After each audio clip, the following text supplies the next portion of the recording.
Hello, ladies and gentlemen. This is Eddie Marcus again. As one who speaks to you as spokesman and advocate of basic human rights for all people, as one who speaks to you about your accepting me as a not just a candidate for president of the United States, but receiving me in their position, considering all of the things that we have to deal with every day and how that has played a role in bringing me to this point. I come here to let you know as well that I don't run on my own understanding based upon the education that I received from the system in which I live. I come to you as one who has been born again. I know many of you don't like that expression. Many of you say you do, but don't. But I want to say being born again means to me that what I have learned based upon my experience in this environment is solid. But I recognize that there's something greater than all of this. I recognize that there's a power beyond all of this. And I have accepted that power as being responsible for all of creation. And I call that God. So I say to you that God is the author of my going and my comings. I'm not trying to say that I'm God, but I am an instrument of God. I am an instrument of God's love. And I want you to understand that when you consider me as being the President of the United States, what do I want? I want the same things for Americans and people all over the earth that the God that I serve wants. And that is peace and prosperity and joy for every last one of you. Not just Americans, but for all people. And that is the policy that I would pursue. I understand that it is a foreign policy here in America. It is a foreign policy across the globe. But God knows best. And there is supposed to be an army of love that is throughout this land, housed in churches, who have been learning all about God, who have been committing their duty in efforts to accept the saving of their soul, which their Jesus made possible for them that would believe and confess and act accordingly. And so now is the time for them to rise up and be a voice, be an instrument, be a power that challenges the corruptedness of this, our society. We must carry forward that we are born again, those of us who claim to be and are, not to actually save our souls. We're not concerned about our soul. We're concerned about our life. And our life is to be an instrument that all out here in society know God through us. We're not here trying to go with what's popular. We're not trying to follow a Democratic perspective or a Republican perspective or some other perspective. We are trying to follow the perspective of what is right and what is just. That is our duty.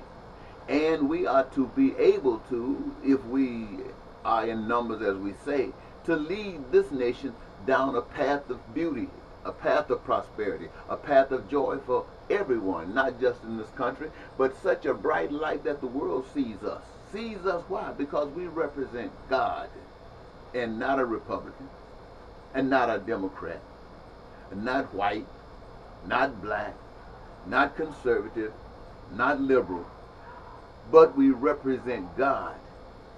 We represent love for the brethren, love for each of us, regardless of our denominational stance.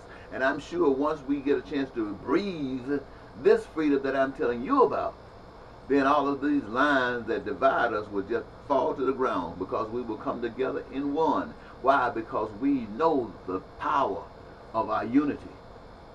And so I come to let you know that yes, I won't be accepting or receiving money from the corporations.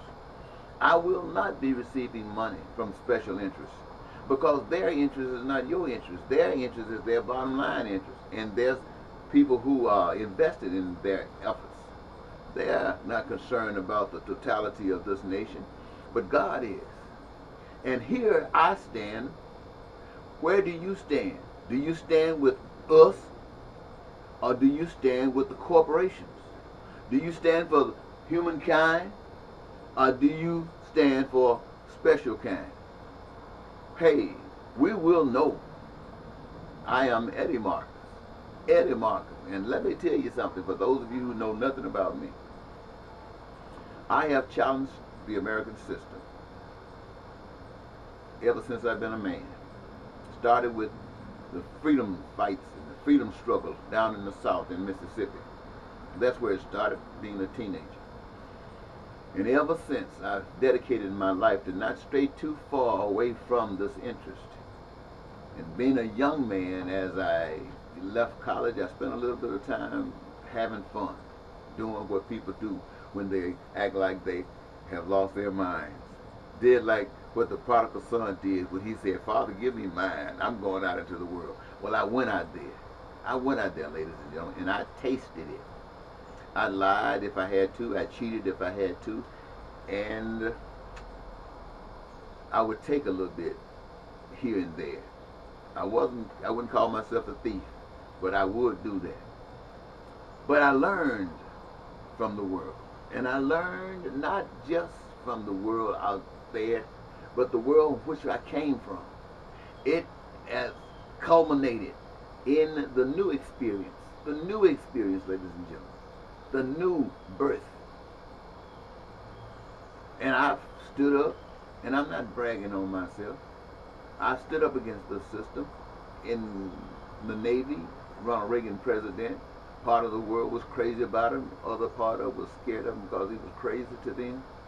And I refused to take orders. I'd rather be court-martialed and get a dishonorable, other than honorable, separation from the military. Because this is how much it means to me not to accept this junk that comes from people who think like junkers. I've committed crimes against the people in the states that I've been in, hoping to awake you who are listening to me now, that maybe your eyes could come open and you could see the elements of love and the benefits. And if I could not do that, then I would serve time. I'd rather be serving time than to just not try.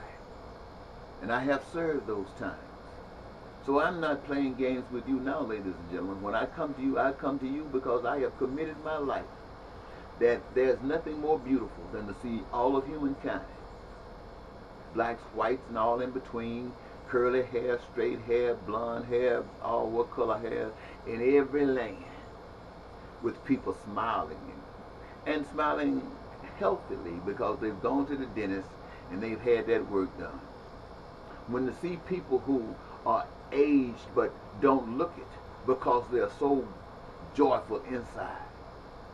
To see our young generation blossoming and dreaming and having ambitions about going far, far beyond the stars, to see what great wonders lie beyond, that our Creator Father has prepared, that we might be able to be instrumental in the creation of something that whose imagination knows. This in every land. No hunger. This.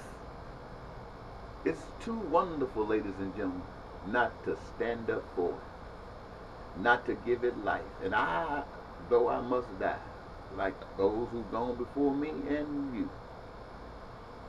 But let me die not from a disease, not from cancer, not from a heart attack.